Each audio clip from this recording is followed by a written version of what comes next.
have no idea what's coming. I did see an early screening of John Wick 3, but this is the first time that I've had time to be able to sit here and talk to you about this movie. I'm going to spoil a few things, so if you haven't seen it, maybe you want to wait until you do see the movie. But I can tell you right out of the gate here, and I think I'm spoiling my review on this, is that I really freaking love this movie. And away we go.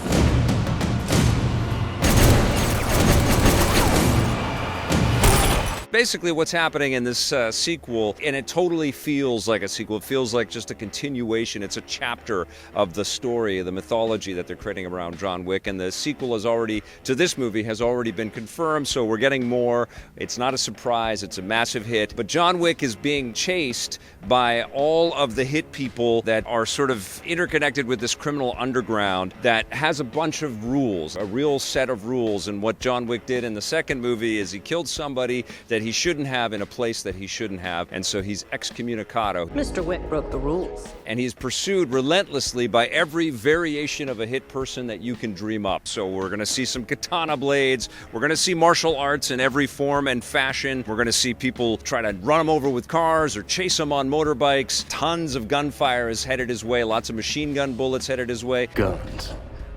Lots of guns. John Wick can handle it all, whether he's fighting somebody with a sword or he's taking out bad guys while he's on a bike and shooting people in the head and then watching a bike smash into another bike. It's all just exhilarating. You're just watching it going, holy crap. And along the way, what he's trying to do is talk to the big boss, the lord of all of this massive criminal enterprise, and seek his forgiveness. So he travels to Morocco and he runs into Halle Berry, who has got these two incredible dogs with her. Good to see you too.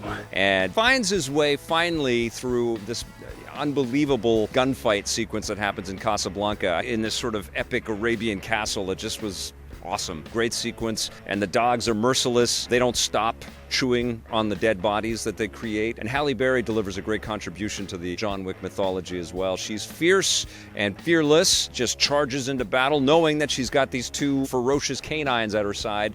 Incredibly fun sequence to watch. And so basically John Wick finds his way to the big boss and asks for forgiveness, but then all hell continues to break loose because people are still chasing after him until the clock ticks. And I think Parabellum, if I'm understanding Ian McShane's translation of the word, means ready for war or something, or let's go to war, or let's war it up. I don't know exactly what it means, but there's a war. All right, lots of fights in shiny places and glittering glass everywhere, kind of shades of Enter the Dragon, that whole sequence there where you don't know if it's a reflection or if you're seeing right through a window or something. Epic stuff. Incredible accomplishment by all of the creative people that put these John Wick movies together. I know there's been different directors and different creators behind the camera, but there has been a through line of competent and fun filmmaking and definitely shooting above the budget in all senses of the word to try to create something special and kind of a love letter to action movies of yore, you know, like John Woo pictures and things like that. It feels like a movie out of time. All of these movies have. John Wick 1 and 2 also did. And I think that's part of the charm of John Wick. It doesn't concern itself with 2019 issues or problems of the day. It almost feels like it was something crafted straight out of the 80s. With a guy that is middle-aged but still looks ridiculously young and is incredibly agile and super physically fit and just fun to watch. We've all grown up or older watching Keanu Reeves kick ass for so many years, and it's just invigorating to see him over 50 and still able to just trounce his bad guys any way that he pleases. You know, he goes up against ninjas on motorcycles on this thing. He gets chased while he's on a horse, and he slides off a horse cowboy style and shoots from the side of a horse and, you know, takes out bad guys. You do get the sense, because the camera is so generous in the long shots and the wide shots, so you get to see the whole fight, but you do get the sense that the choreography is being counted down in people's heads, you know? People are a little forgiving with the blade swooshes, and it doesn't look like every single hit is a complete shock to the performers. So you can kind of see the dance and the orchestration. I feel like maybe a slightly younger Keanu Reeves would be able to sell some of those combat sequences a little bit better than he is in some of the longer ones, but honestly, honestly, you have to forgive it all because A, the camera is pulled back wide enough and there aren't jump cuts galore that you can see it's really these actors just going to town, just trying to beat the crap out of each other. And it's incredible. It's absolutely incredible. And lots of blades do connect. Not literally, but they do connect on the characters, and somehow they're able to fight with big gaping knife wounds or shots right through their body, blood oozing everywhere, but it's okay. Suits get a bit mussy and dirty, but they can still keep throwing punches and hitting them with big ferocious kicks and stuff. God, it's fun to watch.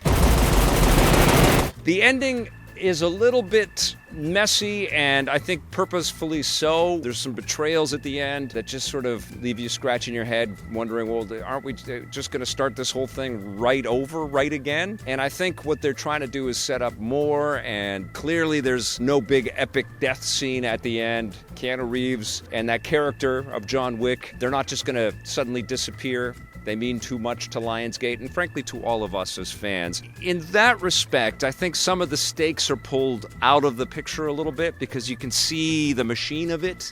You can see the awareness, and it's also reflected in some of the celebrity faces that you're going to see pop up. Like, oh, that person's in there. Oh, that person's in there. And it's because it's now a big magnet for money, right? So we're going to be spending more on cast members that we're familiar with, but we're also acutely aware that we have a valuable franchise, and I just reported on that in the rundown. And Lionsgate is really going to try to, bring this character out into. He's in Fortnite right now, but in lots of other ways, and so you can see that it's a precious gemstone now. And that's when things can start to feel a little bit like John Wick the Ride, and I think that's what the filmmakers have to be cautious of going forward. If I'm comparing 3 to 2, I think 2 was the perfect distillation of the surprise smash that the first movie was, with some accelerant, with some international locations. This has better production value, a little bit more money thrown into it, but now you can kind of feel that the movie is aware of the merchandising opportunities that exist around John Wick. Let us begin. Still, hard to quibble with this action fest and hard to not be entertained like I was. Like, if you have any affection or any affiliation with the output of Hollywood in the 1980s, this is going to be right up your alley. You haven't disappointed. I don't know if there's an action franchise out there that hits it so close to the movies that we used to see all the time, the Rambos and the, Commandos and the Jean-Claude Van Damme stuff. I mean, it's more artistic than all of that stuff, more elegantly made, but it certainly borrows from that sensibility, I think that's why it's so fun. You're just laughing as people are getting mercilessly destroyed. It's a wonderful movie. I'm going to give John Wick 3 a 9 out of 10.